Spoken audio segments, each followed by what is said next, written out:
ایک رات مجھے اپنی نند کے کمرے سے کسی غیر مرد کی آواز سنائی دی۔ میں نے گھبرا کر شوہر کو اٹھایا کہ اپنی بدکار بہن کو دیکھو۔ شوہر نے جب غصے سے نند کے کمرے کا دروازہ کھولا تو اندر نند تہجد پڑھ رہی تھی۔ پھر میرے شوہر نے مجھے خوب مارا اور بولا، آئندہ میری پاک دامن بہن پر الزام لگایا تو طلاق دے دوں گا۔ اگلی رات نند کے کمرے سے پھر سے غیر مرد کی آواز آئی۔ پھر میں نے اکیلے ہی چھپ کر جب دیکھا تو میری تو جان نکل گئی۔ رات 8 بجے کے قریب میں اپنی نند باجی رحیلہ کے لیے چائے بنائی اور ان کے کمرے میں دینے چلی گئی۔ پھر کچن وغیرہ سمیٹ کر باجی رحیلہ کے کپڑے استری کر کے الماری میں لٹکا دیے۔ اپنے کمرے میں جاتے جاتے مجھے 10 بج گئے۔ راشد بھی سونے کے لیے لیٹ چکے تھے۔ سارا دن تو راشد دفتر میں ہوتے تھے، شام کو لوٹتے تھے، لیکن تب میں نے وقت ہی نہیں دے پاتی تھی کیونکہ رحیلہ مغرب کی اذان کے بعد جائے نماز پر بیٹھ جاتی تھی۔ پھر ہر چھوٹے سے چھوٹے کام کے لیے مجھے آواز دیا کرتی تھی۔ مجھے اپنی نند کے کام کر کے بڑی خوشی ہوتی تھی۔ میں نے ان سے کہہ رکھا تھا، آپ کو بستر سے قدم بھی نیچے اتارنے کی ضرورت نہیں ہے۔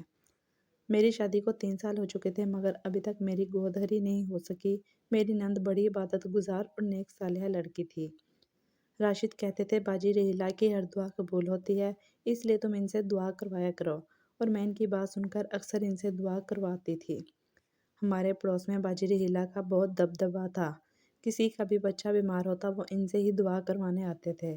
سب کچھ بہت اچھے طریقے سے لے کر چل رہی تھی مگر ان سب میں میرا اور راشد کا رشتہ بالکل مرجھا کر رہ گیا تھا۔ میرے دن رات ایک ہی ترتیب سے گزرے تھے جب حواس کو جھنجھوڑ دینے والا ایک واقعہ پیش آیا۔ اس واقعے نے میری زندگی بدل دی تھی۔ میں باجی رحیلہ کے پاؤں دبا کر کمرے سے باہر آئی تو رات کے 10 بج گئے۔ میں کچھ عرصہ سے بے خوابی کے مرض میں مبتلا تھی، اس لیے رات کو نیند کی دعا کھا کر سوتی تھی۔ میں نے اپنی دوائیوں والا ڈبہ اٹھایا تو یہ دیکھ کر میں تو پریشان ہی رہ گئی کہ اس میں تو میری نیند کی دعا تھی ہی نہیں۔ مجھے شدید کوفت ہونے لگی، آخر پہاڑ جیسی لمبی رات میں کیسے کاٹوں گی۔ میں سارے دن کی تھکی ہوئی تھی اس لیے لیٹ گئی، شاید نیند کی دیوی مہربان ہو ہی جائے، مگر یہ بھی میری خام خیالی ہی ثابت ہوئی۔ رات کے 2 بج چکے تھے۔ میں آخر کار تنگ آ کر اٹھ بیٹھی۔ میرے ذہن میں رحیلہ کا خیال آیا۔ وہ اکثر کہتی تھی کہ وہ تو ساری ساری رات عبادت میں گزار دیتی ہے۔ میں نے سوچا کہ چلو ان کے پاس جا کر نیند کا کوئی وظیفہ ہی پوچھ لیتی ہوں۔ میری نند بہت ہی اللہ والی تھی، ان کی زبان پر ہر وقت ورد اور وظیفے ہوا کرتے تھے۔ میں اپنے کمرے سے نکل کر جوں ہی ان کے کمرے کی جانب بڑھی تو کسی مرد کی آواز نے میرے بڑھتے قدم روک دیے۔ یہ کیسے ہو سکتا تھا کہ میری نند کے کمرے سے مرد کی آواز آئے؟ مجھے لگا یہ میرا وہم ہوگا، اس لیے میں ذرا اور آگے بڑھی۔ تبھی اس مرد نے میری نند رحیلہ کا نام پکارا تھا۔ اب تو مجھے پکا یقین ہو گیا تھا۔ میں الٹے قدموں اپنے کمرے میں واپس آئی اور اپنے شوہر راشد کو جھنجھوڑ ڈالا۔ وہ بھی بوکھلا کر اٹھے۔ میں بولی، راشد جلدی اٹھیے، باجی رحیلہ کے کمرے میں کوئی مرد آیا ہے۔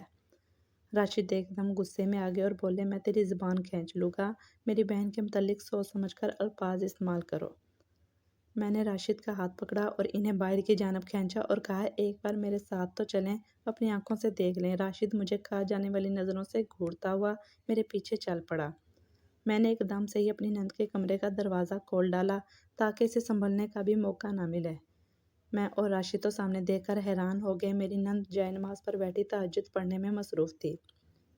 باجی رحیلہ نے سلام پھیر کر ہم دونوں کو سوالیہ نظروں سے دیکھا تو میں گھبرا گئی۔ میں بولی، راشد کے سر میں درد ہے، یہ آپ سے دم کروانے آئے ہیں۔ راشد خاموش ہی رہا تھا۔ باجی رحیلہ نے اسے اپنے نزدیک آنے کا اشارہ کیا تو وہ کمرے سے باہر نکل گیا، جبکہ میں اپنی نند کے کمرے کے ہر شے کو جانچتی نگاہوں سے دیکھ رہی تھی۔ آخر وہ مرد کہاں جا سکتا ہے؟ میری نند ایک دم غصے سے بولی، تم اب جاؤ بھی یہاں سے، یہاں کھڑی میرا منہ کیا تک رہی ہو؟ میری عبادت میں خلل پڑ رہا ہے۔ میں ڈرتے ڈرتے اپنے کمرے میں داخل ہوئی تو راشد نے میرے منہ پہ کس کے تھپڑ مار ڈالا۔ وہ بولا، جی تو چاہتا ہے تمہیں ابھی اسی وقت طلاق دے کر گھر سے نکال دوں، مگر تمہیں میں ایک موقع اس لیے دے رہا ہوں کیونکہ تم میری باجی رحیلہ کی پسند ہو، لیکن آج کے بعد اگر تم نے اپنی زبان سے ایسی کوئی بیہودہ بات نکالی تو میں طلاق دینے میں ایک پل بھی نہیں لگاؤں گا۔ میں سہم کے رہ گئی۔ مجھے آج باجی رحیلہ پر بہت غصہ آ رہا تھا۔ میری شادی شدہ زندگی بس ان کے ارد گرد ہی گھومتی آئی تھی۔ میرے لیے راشد کا رشتہ باجی ہی لے کر آئی تھیں۔ انہوں نے خود کو ایک بڑی سی چادر میں چھپا رکھا تھا۔ آنکھیں نیچے کی وہ خوش گفتار نرم مزاجی لڑکی ہمارے دل میں گھر کر گئی۔ امی ابو کو تو یہ رشتہ دل و جان سے پسند آیا تھا، اس لیے انہوں نے ہاں کر دی۔ امی بھی بولی، نہ ساس ہے نہ سسر، ایک نند ہے، وہ بھی اللہ والی، وہ تو سارا سارا دن عبادت کرتی رہتی ہے، وہ اللہ والی ہے، کبھی اس کی دل آزاری نہ کرنا، ہمیشہ ادب سے پیش آنا، شاید اس کے دل سے نکلی دعا تمہاری زندگی بدل دے۔ میں نے امی کی بات کو پلو سے باندھ لیا تھا۔ شادی کی رات راشد نے مجھے منہ دکھائی کی جگہ ہزاروں نصیحتیں کی تھیں۔ میری بہن راحیلہ میرے لیے میری ماں کی طرح ہیں۔ اگر تم ان کو خوش رکھو گی تو سمجھو میں تم سے خوش رہوں گا۔ راشد کے ایک ایک حرف کو میں نے ذہن نشین کر لیا تھا۔ پھر میں نے باجی راحیلہ کی خدمت کو ہی اپنا سب کچھ مان لیا۔ راشد اٹھتے بیٹھتے میری تعریف کرتے رہتے، مگر ایک شام راشد باجی راحیلہ کے کمرے میں کافی گھنٹے بیٹھے رہے تھے۔ جب وہ باہر نکلے تو بہت غصے میں دکھائی دے رہے تھے۔ وہ مجھے بات بات پر جھڑکتے تھے۔ میں نے وجہ پوچھی تو بولے، تم شاید وہ سب باتیں بھول گئی ہو جو میں نے شادی کی رات تم سے کہی تھی۔ میں نے کہا تھا کہ تم میری باجی کا خیال رکھنا، مگر تم کوتاہی کر رہی ہو۔ مجھے رہ رہ کر رونا آ رہا تھا کہ نہ جانے کون سی بات باجی کو بری لگی ہوگی۔ میں نے ایک بار پھر سے باجی کی خدمت میں دن رات ایک کر دیا۔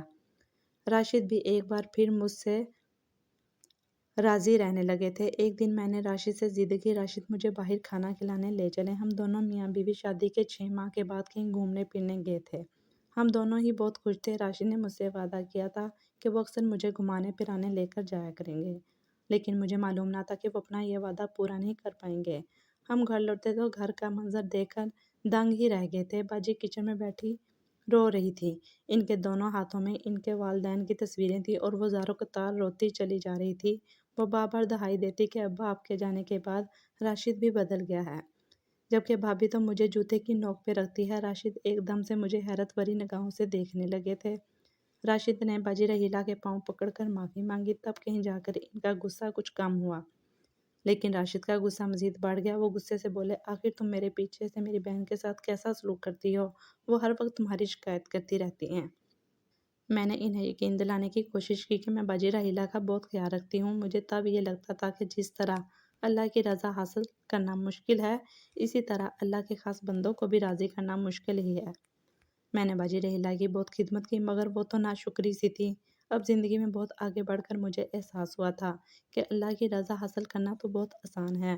راستے میں پڑا ایک پتھر ہٹا دینے سے اللہ ہمارے نامہ مال سے پہاڑ جتنے گناہ معاف کر دیتا ہے، مگر انسان کو راضی کرنا نہایت مشکل کام ہے۔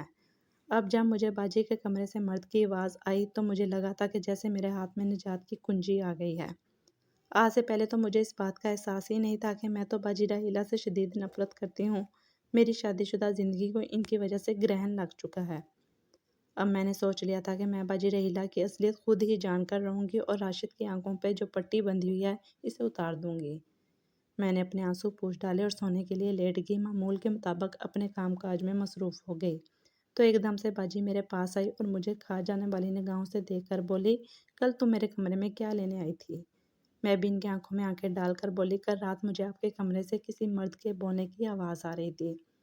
مجھے بڑی فکر ہوئی کہ گھر میں کوئی چور ہی نہ گھس آیا ہو، اس لیے میں راشد کو اپنے ساتھ لے آئی تھی۔ باجی بولی، تمہیں شرم آنی چاہیے ایسی بات سوچتے ہوئے، میرے کمرے میں تو چور نہیں آئے، لگتا ہے تمہارے دل میں چور گھس آیا ہے۔ اس چور کو میں تمہارے دل سے کیسے نکالوں گی؟ تمہیں طلاق دلوا کر؟